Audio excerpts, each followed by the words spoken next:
This episode is brought to you by Pepsi Wild Cherry. Pepsi Wild Cherry is bursting with delicious cherry flavor and a sweet, crisp taste that gives you more to go wild for. Getting wild may look different these days, but whether it's opting for a solo Friday binge watch or a big night out, everyone can indulge in their wild side with Pepsi Wild Cherry. Also available in Zero Sugar. So grab a Pepsi Wild Cherry and get wild. With Lucky Land Slots, you can get lucky just about anywhere. Dearly beloved, we are gathered here today to... Has anyone seen the bride and groom? Sorry, we're here. We were getting lucky in the limo and we lost track of time. No, Lucky Land Casino, with cash prizes that add up quicker than a guest registry. In that case, I pronounce you lucky. Play for free at LuckyLandSlots.com. Daily bonuses are waiting. No purchase necessary. Void where prohibited by law. 18+. Terms and conditions apply. See website for details. Hello, it is Ryan, and I was on a flight the other day playing one of my favorite social spin slot games on ChumbaCasino.com. I looked over at the person sitting next to me, and you know what they were doing? They were also playing Chumba Casino. Coincidence? I think not. Everybody's loving having fun with it. Chumba Casino is home to hundreds of casino-style games that you can play for free anytime, anywhere, even at 30,000 feet. So sign up now at ChumbaCasino.com to claim your free welcome bonus. That's ChumbaCasino.com and live the Chumba life. No purchase necessary. BJJ. Void where prohibited by law. See terms and conditions. 18+.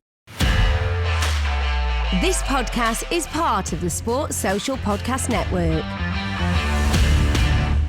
I'm going to put Nathan Leverton on the spot here and let him do the intro in it. You do an intro and say about how you came to interview him. Yeah, but the reason I was going to do is you're way smarter than me. He's a smart dude. One smart guy talking about another smart guy, and then a mug like me can jump in at any time.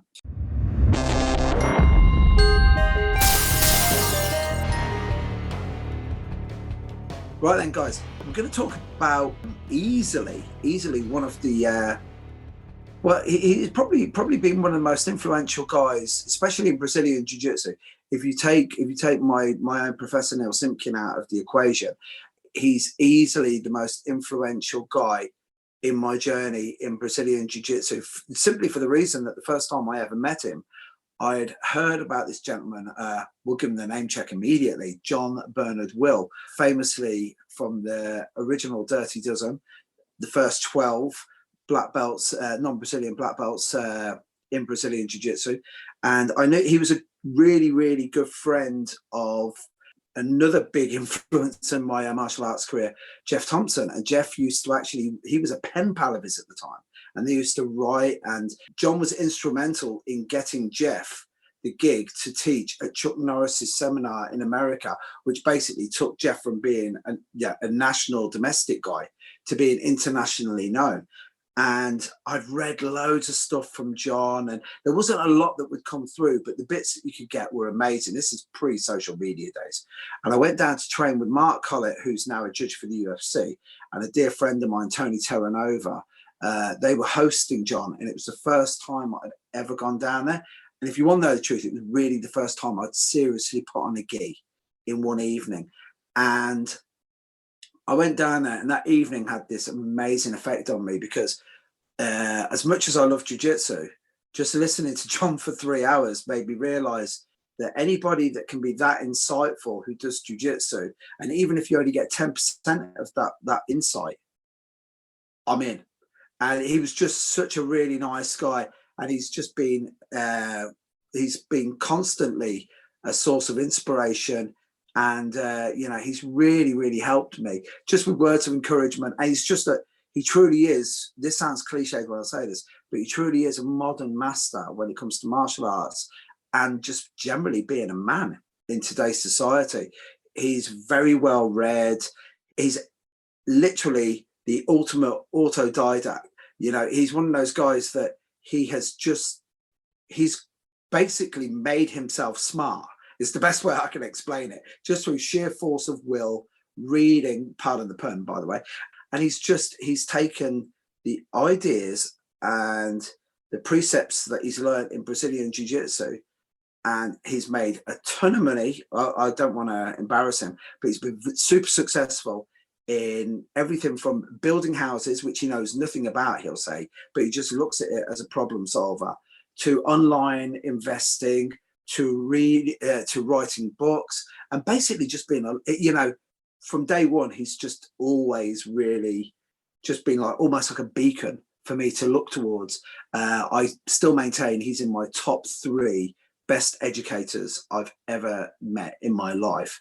And I'm going to hand it over now to Nathan Leverton for the simple reason that myself and Nathan have trained together a few times. And I'm going to embarrass Nathan now by saying this. John actually asked me what Nathan was like before he did his first ever seminar. And he said, I know he's a friend of yours, so that means he's going to be cool. And I just said, you are going to love the dude. And he went, why? And I said, because he's a smart guy who can strangle people too. Similarly, I became aware of John through Jeff Thompson was the first person to mention John Will to me. And then I actually bought his first instructional books that he had online, had some very early ones.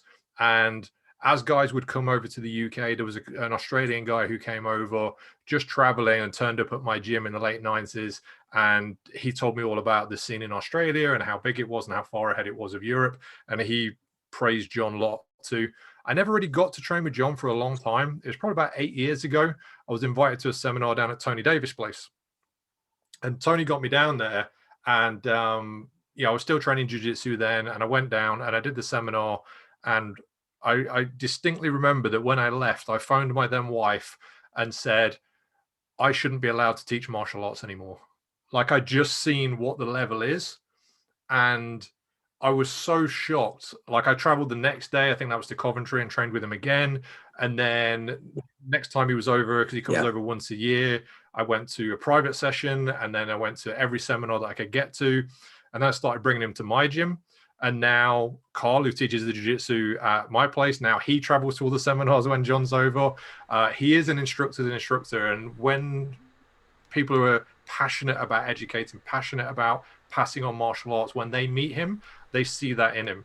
And when I've asked him about it, he always tells the story. I'm just going to paraphrase it a little bit, but he said that the Machados brought him in and said to him, do you want to be a competitor or do you want to be a teacher? If you want to be a competitor, we'll teach you to do a small number of things and we'll teach you to do it really, really well. But if you want to be a teacher, then we'll teach you a lot more and how to communicate. And he went that route, which is why, he's not really the competitive guy, even though he is a badass. But everyone I've ever seen that I respect as an instructor, when they've been in the same room as John, everyone kind of gives little looks to each other as John's teaching. And there's all that little look, that little side eye and nod, like, fucking hell, did you notice that too? And that's the kind of guy he is. Yeah. You don't mind me just saying that when you just touched on the Tony Davis thing. Tony, we have to give Tony a good shout out because he's helped myself and Will Henshaw. We've gone down there and we filmed Nicolas Sagnac, the Savate master, and Tony's got a great little setup. And I have to admit, it's not often, especially, I come out with this nonsense that I'm kind of a big deal of martial arts. I'm not. I'm a keen amateur. But when you're in a room with people and you realise that you are literally the least skilled person in that room, because Tony gets this group of guys together and girls, because Rosie Sexton normally jumps in on it as well. And you go down there, there's only 10, maybe 12 of us. Wayne Stokes normally comes in, Matt Chapman comes in. And it's unbelievably, just empowering that you're surrounded by all these super smart people. And we're all looking at this guy going, it's like Nathan said, there's those moments where you look at it and go, it's like, you're playing a bit of guitar and then you see Jimi Hendrix and you go, oh dear. And it's the truth, Nathan, because when he asks you to do anything, you're like, I know I'm not going to be able to get anything right now, because this guy's got it, But yeah, he just, as teaching goes, he's amazing. He really is. He's, for me, he's par excellence, definitely. The bit you said there about being the least skilled in the room really feels like my cue to jump in at this point, because in terms of where we are now, not just within Brazilian Jiu-Jitsu, of which I've had like 3 or 4 lessons, but in terms of all martial arts, I'm definitely sort of at the opposite end of the scale to you guys. But I have had the opportunity to train with John, and this will be 10 years ago, and I was probably in the best shape of my life at this point. There's a great picture actually of me, Mick, John B Will and Al Peasland, and I've actually got the V-shape upper body going on. And so I was at the peak of my training, and it was just before I went traveling again for a couple of years. And I did a lot of seminars, mostly because at the time I was training under Mick, and he would have all these different people come in. And I must have trained under maybe 30 or 40 different guys from around the world. And some of them multiple occasions, some of them just the once, like John. And so I took it quite casually. I was very interested in just going and training with somebody. But from all the people that I've trained with, and I've trained with some amazing people, I don't think anybody's left as much of an impact from one lesson on me as John B Will did. And there was a couple of things from that seminar that stayed with me. It was about his teaching style as much as anything. And what I really liked about it was not only the experience of that teaching style, but then afterwards he explained his teaching style. And I can't remember the particular move we were doing, but we were doing an escape from the mount, and he showed us what it was, and then he walked us through it as a classroom. And he did it very slowly, spoke very softly, and at a very low pace. And then once we'd all been through it once, went through it again, picked it up, got a little bit quicker each time and a little bit louder each time. And then over the course of maybe 20 minutes, we went from doing it, it'd taken us almost a minute to do the whole move, to bang, bang, bang, bang, bang. And then he sits down and explains to us what was going on. And he said, the reason why I do it this way is because stress is the greatest learner that we have, the greatest teacher that we have. And so whenever you have somebody shouting and something going fast, you learn that for longer. And so what I do is I try and teach it at a slower pace, so I make sure everything gets right. Because if you learn a mistake at speed, you're going to take that mistake with you. And I'd never thought about that. I'd never heard about that. It made perfect sense to me. Whether that's scientifically proven or not, it works, and it stayed with me. And the second thing that he said that really appealed to me as really a hobbyist compared to you guys in terms of my martial arts career was the moment where somebody said to him, I don't get it. I don't get it. And his reaction to that was just brilliant. And he was excited. He said, yes. He said, yes, that's it. Because what you're experiencing there now, that feeling of not getting it, that is the sensation of learning. That is you doing something you've never done before and learning something new. That confusion that you're feeling is your brain laying down new neural pathways so you can learn this thing that you've never done before. And since that day, I've kind of pursued that. And I've done it whenever me and Mick have been at camp down in Calshot. I welcome when that moment comes on, because, you know, when you're in that intense period of lots of different teachers teaching you different things, that comes on quicker and sooner.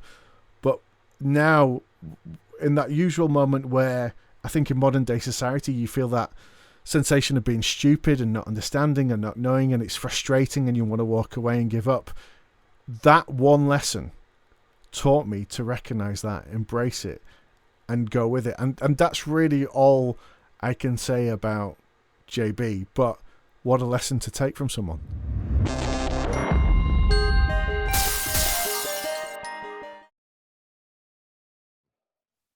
So I've not met John Will. That would be amazing experience if I ever had the opportunity to do so. I hope that I can track that down and make that happen one day. I do know him from social media and from some of the videos he's done and some of the interviews that you've done, Mick. I was recently actually listening to an interview you did on your previous podcast. Excuse me. And I really liked his breakdown of teaching and the way that he kind of philosophically approaches some of this stuff. He was talking about like slicing the pie and trying to take things in smaller bites, right? Instead of saying, you know, I feel like the analogy you were using in that interview, or at least it's what it conjured up to me, is when you're coming up and you got the martial art books and there's like a 5-panel spread for a series of techniques. And between each picture, 5 things has probably happened, but you just see magically in the next image, the person's arrived at the next thing. He has this innate ability, or maybe a hard trained ability, to explain all the music between those notes, right? To really give you a sense of what happens in the small details and why that's such a significant part of the whole. Bruce Lee used to talk about needing to have skills on every end of the spectrum and everywhere in between.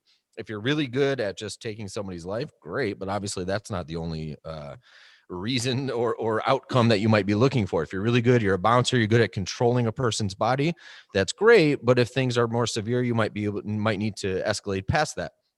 He seemed to, in every way that he talks, have a grasp of the spectrum of whatever it is that he's working with, because so much of his teaching process appears to be, again, from the outside looking in, about dissecting those individual pieces. I have a teacher, Mick, I think you know, sometimes teacher, a friend, Marcus Wynn, who talks about the same thing, Ant, that you just said, and where he's celebrating confusion. And so Marcus used to say that to me all the time because I'm easily confused.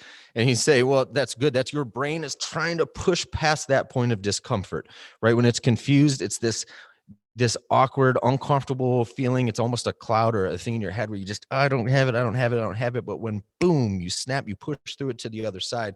Not only have you learned it, but you're going to have ownership over that by working through that fog, that haze, to get the technique.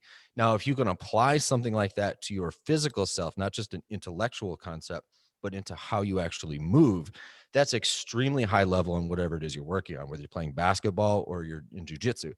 So what fascinates me so much about him is not just obviously his pedigree and the amount of high level people that he's trained, including all of you guys, but the way that he seems to conceptualize martial art. And then with that, especially as a Detroiter, with that, harkening back to what you were talking about in the beginning, Mick, of how diverse his skills are, the way he applies this to different parts of life, that man's hustle is bigger and better than anyone else I've ever met. Right. And hustle, at least here, meaning, you know, the ability to keep 5-6 different plates spinning at the same time, because, you know, each it's fulfilling, whether it's giving you revenue or it's giving you peace of mind or it's giving you new challenges, whatever it is, but you're always moving, always on to the next thing, always cutting edge or always pushing yourself, trying new things, keeping the plate spinning. He seems to be, you know, a 5th degree black belt at that. Let me ask you guys then, especially if he is this teacher's teacher, right? Which clearly he is. You know, Ant, you already talked about some of the takeaways you got from him. Nathan and Mick, as instructors, what were big things that you have taken from him, you know, kind of walk away lessons that have stuck with you, not just about things that help you on the mat, but things that help you help other people on the mat? I've been lucky enough to be in some of his sessions where it's mostly coaches or more coaches. And the more coaches that are in the room, the more he'll teach about how he's teaching. And time and again, he tells stories about his process and some of the long processes he's gone through himself, and then also just short explanations of things. So I'll kind of give an example of each. So one of the longer kind of processes he went through. So Ant was talking earlier about how he might teach a move, and you go through it slow and then a bit faster, and then it's very stressed and he's shouting. So he's talked about going through techniques and starting to describe it with a paragraph, and then taking that down to a sentence, and then taking that down to a word, so that during a class, he can explain all about the technique and what you should be doing. And then the next bit, he can bring it down. And then when he gets to the point that it is in that stressful situation, he shouts that one word, you know exactly what to do. And I was like, okay, that's some intense dedication there. But then also just some simple stuff that are seemingly simple, something that I quote a lot. When he's teaching a move, he might be teaching something that seems quite basic, and he very much layers things from the basic to the advanced. And the way he explains it is about like the trunk of a tree and then the branches off from that. And he says people will get caught up in the branches. The problem is the branches come from that trunk. So the move that a lot of people want to learn is the result of 5 or 6 steps that have occurred. And he says he's actually been lucky sometimes to have been there in Brazil in the 80s or in the 90s and seeing, oh, this is when the person started to do this move in half guard. And then this person did this counter. Then this person did this counter. And now the De La Riva guard exists, you know, or some random thing. And he's like, oh, I saw why that happened. If you just learn that without learning how it got there, you're missing the trunk of it. So he teaches a lot where he's teaching the fundamental techniques first, then goes off into the branches. And I use that a lot to explain in my gym. We hear a lot that high-level instructors or educators of any kind are masters at teaching with analogies or teaching by analogy. Is that sounds like both the examples you just give are analogies. Does that ring true for him for the most part? It seems to be a common theme. 100%. Yeah. 100%. One of the things that I really like with John Will and his wife, the awesome Melissa, they're very similar to my dear friend Terry Barnett, another dear teacher of mine, Terry Barnett, and his wife Maria, where every now and Kurt Cornwell, I'm going to throw you into the mix on this, Mel, mate. Every now and again, people are just dead lucky. You meet someone who's awesome, and then you meet the spouse who's equally as awesome, and then you just go like, so what they're making work on the mat must be working in real life too, because you understand. And I'm not buttering you up. I mean that. And I love Melissa. I always say to her, I always say to John that him and his wife have like pretty much all the virtues and attributes in humanity that I like. One of John's great examples is John says, the problem is some people want to understand stuff. They don't understand the parameters of understanding. And he says, so what you need to do is you aim to have a broad knowledge of stuff. And he said, which is a very, very admirable trait. Yeah, it's an admirable thing to think that I want to broadly understand everything. He goes, but when you understand things broadly, he goes, how deeply do you understand this? So when you find the areas that you're really interested in, that's when you got to dig down and you got to drill a little bit in there. And he said, I'm quite OCD and I'm very, very matter of fact on stuff. So he finds it fascinating. And I know you do the same, Kurt, because we've had these conversations with John. John truly is. He's probably one of maybe four that I've found in martial arts at that level who are truly well balanced across the board, where there isn't any glaring holes in the game. John, I've spoken quite a lot to John during lockdown, and it's like, how's things going? He goes, I never thought I was going to have this enforced amount of time. Unless it was going to be like through ill health or just aging, because John's one of those guys who famously, he retired and then the next day he said, wow, that's amazing, nothing changed, because it didn't. He'd set a goal in his head of his age at 60 that he was retiring, but then the next day he did exactly what he did on his last days of his 59th year, and he said nothing really changes. But he's looked at the lockdown in a much cooler way. And if you get the chance, he does a lot of online chats at least once a week, which it's just worth looking into. But what a lot of people don't understand is, as good as John is at BJJ, and his MMA program's really good as well, he's taught special forces, housewives. He's gone from one end right down to the other. But a lot of people didn't realize John was world SILAT champion. John was a really accomplished martial artist. Yeah, I wanted to ask you about that, Mick. Especially as we're talking about spectrums and understanding things, in the general or broad way, and then in the more acute way. And if he spent 15 years or something traveling. I mean, he spent the better part of a decade, he said, in Indonesia alone, right? Yeah. And then he became like the first world SILAT champion. You've done SILAT. Do you notice some of those influences? I don't mean technique or take, but I mean, do you that kind of open-mindedness that he clearly 100%. has? Yeah. 100% open-mindedness, the flow, the way his body moves. You can see how people think by the way they move. Right. Medical conditions notwithstanding, right? When people are truly, truly fit and they're able to move around, right? You can see.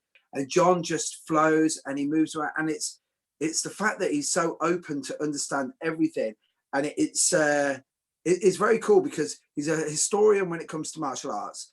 I could tell you there's things about John that just amaze me. First of all, what John will say is he was basically penniless until he was 30, because all he was doing, he was just like a masterless samurai.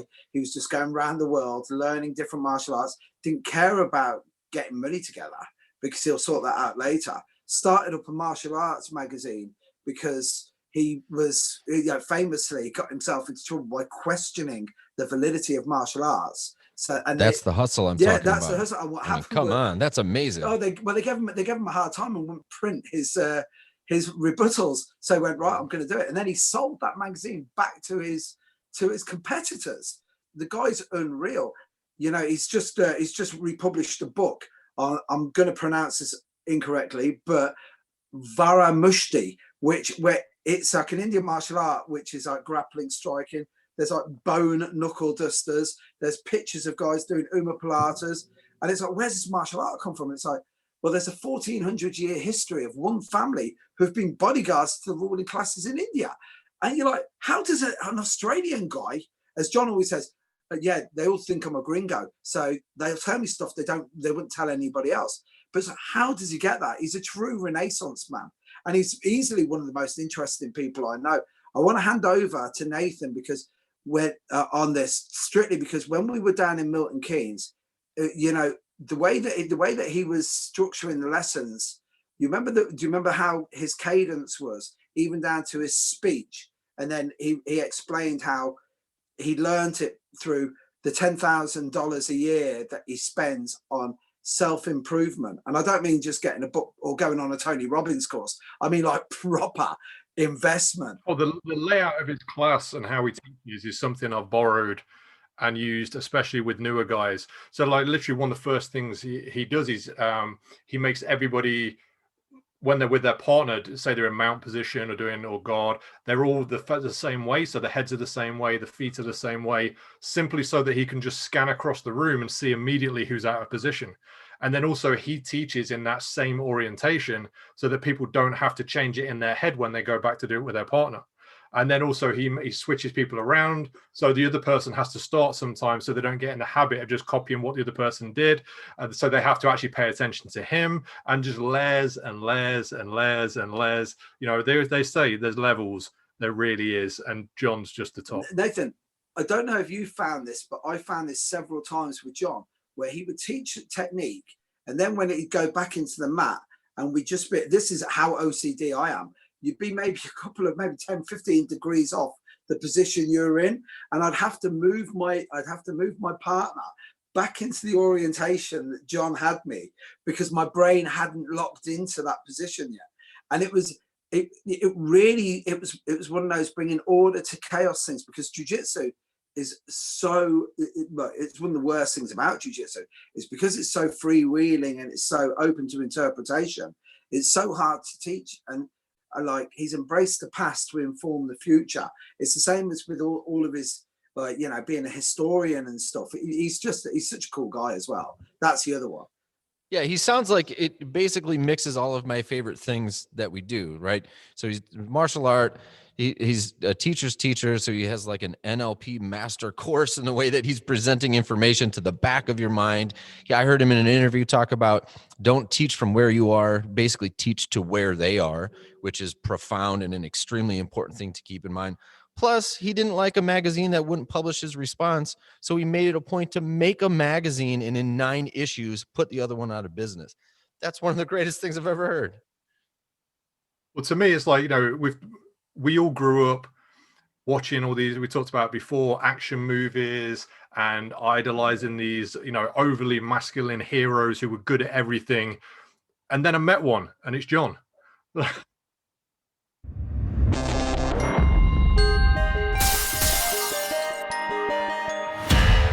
Find more great shows or join the team at sport-social.co.uk. Sports Social Podcast Network. With Lucky Land Slots, you can get lucky just about anywhere. Dearly beloved, we are gathered here today to... Has anyone seen the bride and groom? Sorry, we're here. We were getting lucky in the limo and we lost track of time. No, Lucky Land Casino, with cash prizes that add up quicker than a guest registry. In that case, I pronounce you lucky. Play for free at LuckyLandSlots.com. Daily bonuses are waiting. No purchase necessary. Void where prohibited by law. 18+. Terms and conditions apply. See website for details.